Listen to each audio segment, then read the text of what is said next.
2026년 3월 23일 월요일 매일 성경 묵상을 시작하겠습니다. 오늘 하나님의 말씀은 요한복음 15장 22절로 25절의 말씀입니다. 요한복음 15장 22절로 25절의 말씀입니다. 내가 와서 그들에게 말하지 아니하였더라면 죄가 없으려니와 지금은 그 죄를 핑계할 수 없느니라. 나를 미워하는 자는 또 내 아버지를 미워하느니라. 내가 아무도 못한 일을 그들 중에서 하지 아니하였더라면 그들에게 죄가 없으려니와 지금은 그들이 나와 내 아버지를 보았고 또 미워하였도다. 그러나 이는 그들의 율법에 기록된 바 그들이 이유 없이 나를 미워하였다 한 말을 응하게 하려 함이라. 아멘. 신앙생활을 할 때 늘 하나님을 사랑하고 늘 하나님이 좋고 늘 불만이 없는 것은 아닙니다. 분명히 하나님을 진심으로 사랑하고 진심으로 하나님이 좋은데 하나님의 계획하심에 나의 고난과 어려움과 갈등이 있다는 것이 쉽게 받아들여지진 않기에 하나님의 때는 원망스럽고 그런 마음에 하나님을 미워하고 밀어내는 마음도 갖게 되는 것이 사실입니다. 그런데 그러한 마음을 가진 사람들에게 정죄하시는 말씀이 아니라 그러한 마음을 가진 사람들을 위로하시는 예수님의 말씀이 오늘 소개됩니다. 어제 큐티 본문이었고 주일 설교 말씀이었던 15장 1절부터 17절에는 예수님께서 포도나무이시며 우리는 가지임을 알려주시는 그 예수님께서 결국 우리와 주님은 서로 연합하고 하나 될 때 선한 열매를 맺는 존재라는 것을, 그것이 우리라는 것을 강조하셨습니다. 그래서 우리 마음과 생각 속에 하나님께 붙어 있고자 하는 의지와 열매를 향한 기대와 그러한 삶을 허락하시고 약속하시는 그 하나님께 감사와 사랑이 우리에게는 시작될 것입니다. 그런데 문제는 오늘 큐티 본문이 내는 15장 8절부터 27절까지는 그 사랑과 기대와 정반대로 미움과 두려움의 이야기가 소개됩니다. 어떻게 사랑에서 미움으로, 기대감에서 두려움으로 이어지는 말씀이 그렇게 우리에게 소개되고 있을까요? 이것은 예수님과 우리가 연합하는 과정에서 사랑만이 전부가 아니라는 것입니다. 사랑으로만 연합될 수 있는 것이 아니라 연합하기 위해서는 미움도 발생한다라는 것입니다. 18절과 19절은 이렇게 이야기합니다. 세상이 너를 미워하면 너희보다 먼저 나를 미워한 줄 알라. 너희가 세상에 속하였으면 세상이 자기의 것을 사랑할 것이나 너희는 세상에 속한 자가 아니요 도리어 내가 너희를 세상에 택하였기에 세상이 너를 미워하느니라. 세상은 우리를 미워할 수밖에 없다고 하는데 왜 우리를 미워하는 것입니까?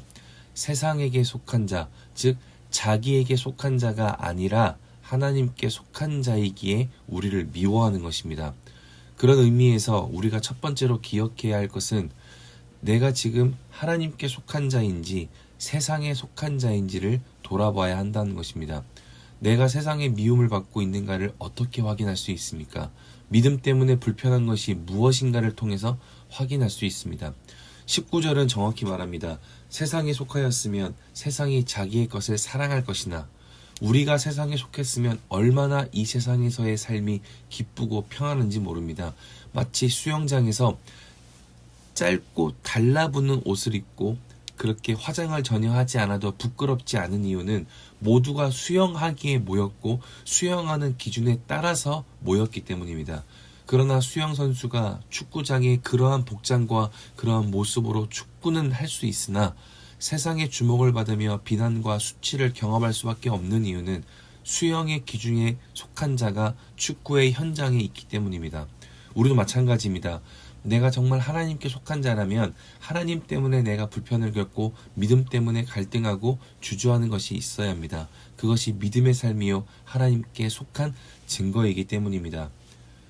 결국 우리가 미움을 받는 것은 21절에 그 사람들이 예수님을 보내신 그 하나님을 알지 못하기에 발생하는 미움이었다. 그것을 생각하면서 견디라 라는 말씀을 하게 되는 것입니다. 왜냐하면 22절에 내가 와서 그들에게 이 말을 하지 않고서 도망하거나 포기하면 몰라서 했던 행동이지만 견디라는 말을 듣고 도망하는 것은 죄이기 때문이다 말씀하십니다.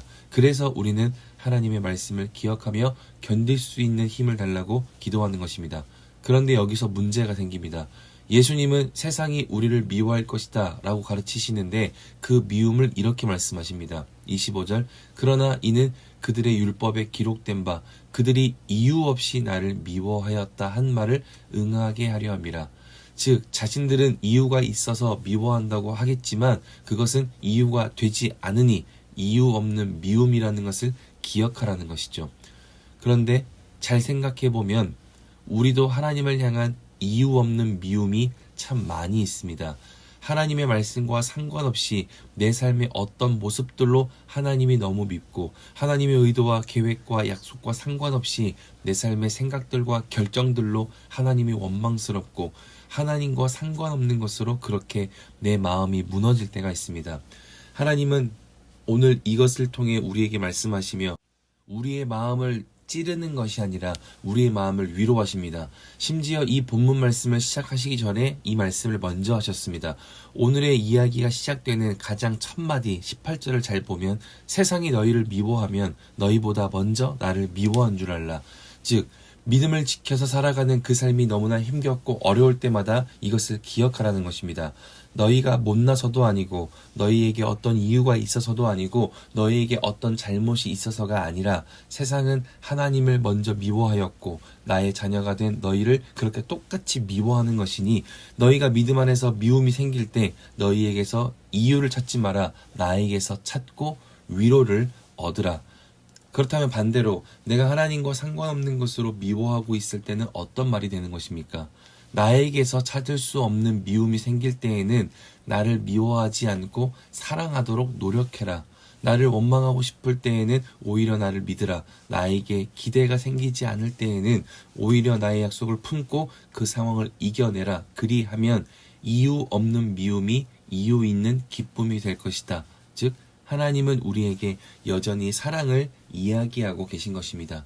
그러니 말씀을 기억할 수 있다면 오늘 하루 이것을 확인해야 합니다. 나는 하나님께 속한 자인가 세상에 속한 자인가 그리고 나는 이유 없이 하나님을 미워하고 원망하고 있는 것은 없는가. 우리는 나에게 늘 이유가 있다고 생각을 합니다. 내가 미워할 이유, 내가 기뻐할 이유, 내가 이렇게 할 수 있는 이유. 그러나 그것이 진짜 이유가 되지 않을 때에는 어떤 모습으로 이어질 수밖에 없는가 하면 떼씀과 불평입니다. 그래서 우리는 하나님 앞에 이유를 늘 확인하고 찾아야 하는 것입니다. 그리고 그것이 하나님의 이유가 아닐 때에는 하나님께 맡기고 하나님이 하실 일을 기대하며 기다릴 수 있어야 합니다. 그래야 하나님의 일은 우리에게 이루어지는 것입니다. 그러니 오늘 하루 하나님의 말씀 앞에 이유 없는 것은 내려두고 하나님의 말씀에 기준되어진 말씀의 이유를 채울 수 있길 바랍니다. 하나님의 이유가 우리에게 채워지기 시작할 때 우리의 삶은 능력 있는 삶이 될 것이라 믿습니다. 그렇게 오늘 하루가 나의 이유로 살아가는 것이 아니라 하나님이 이유되고 하나님이 기준되고 하나님으로 살아갈 수 있는 하나님으로 힘이 날 수 있는 믿음의 월요일 될 수 있기를 주님의 이름으로 축복합니다. 기도하겠습니다. 사랑이신 아버지 하나님, 오늘도 말씀으로 우리의 삶을 결단하게 하시니 감사합니다. 내게 이유가 있다고 하지만 하나님께 이유가 되지 않을 때가 참 많이 있습니다. 그러나 내가 이유 없는 것으로 더 절망하고 싶지 않고 내가 이유 없는 것으로 더 흔들리며 무너지고 싶지 않습니다. 성령께서 우리에게 이유 되어 주시는 믿음과 음성을 그렇게 우리에게 허락해 주시고 그 하나님으로 우리의 삶의 기준을 세워 믿음이 인도하고 책임지는 복음의 삶을 허락하여 주시옵소서. 그렇게 인도하실 주님께 감사와 찬양을 드리며 이제는 우리 주 예수 그리스도의 은혜와 하나님의 사랑하심과 성령의 내주교통 역사하심이 나의 이유가 간절할지라도 하나님의 이유를 확인하고 하나님의 뜻에 맞추어 믿음의 삶을 다시 한 번 더 연습하고 살아내기로 결단하고 돌아가는 함께 예배하는 모든 하나님의 사람들 머리 위에 그리고 멀리 해외군의 지방에 있는 가족들 우리 교회 환우들과 우리 교회와 다음 세대 위에 이제로부터 영원토록 함께하옵시기를 간절히 축원하옵나이다. 아멘.